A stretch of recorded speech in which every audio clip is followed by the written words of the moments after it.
Pourriez-vous supporter que je sois un peu fou dans mes paroles? Oui, vous allez le supporter à cause de mon amour jaloux, qui est l'amour même de Dieu pour vous.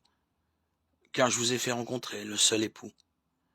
Vous êtes l'épouse vierge et sainte que j'ai présentée au Christ.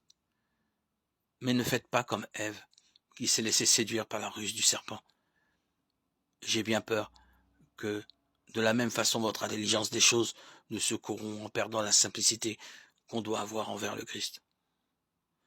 En effet, si le premier venu vous annonce un autre Jésus que nous n'avons jamais annoncé, c'est si l'on vous fait recevoir un esprit différent que vous n'avez jamais reçu, s'il s'agit d'un évangile différent que vous n'avez jamais accueilli, vous le supportez fort bien. Je ne m'estime pourtant absolument pas inférieur à tous ces super apôtres. Je ne vaux peut-être pas grand-chose pour les discours, mais pour la connaissance de Dieu, c'est différent.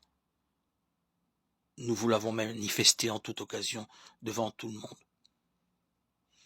Est-ce que je dois me reprocher de m'être abaissé pour vous élever, de vous avoir annoncé l'évangile de Dieu gratuitement?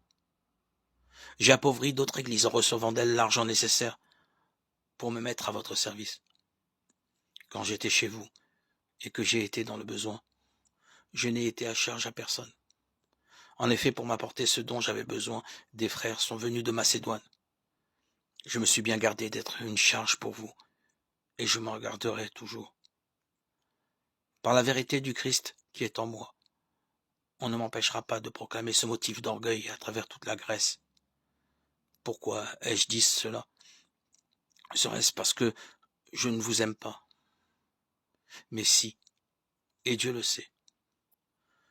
Ce que je fais, je le ferai encore, afin d'enlever tout prétexte à ceux qui en cherchent un pour se faire reconnaître comme nos égaux dans les raisons de s'enorgueillir.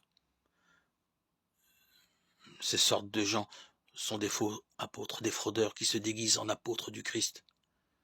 Cela n'a rien d'étonnant. Satan lui-même se déguise en ange de lumière. Il n'est donc pas surprenant que ses serviteurs se déguisent en serviteurs de la justice de Dieu. Ils auront la fin qui correspond à leur acte. 2 Corinthiens 11, 1, 15.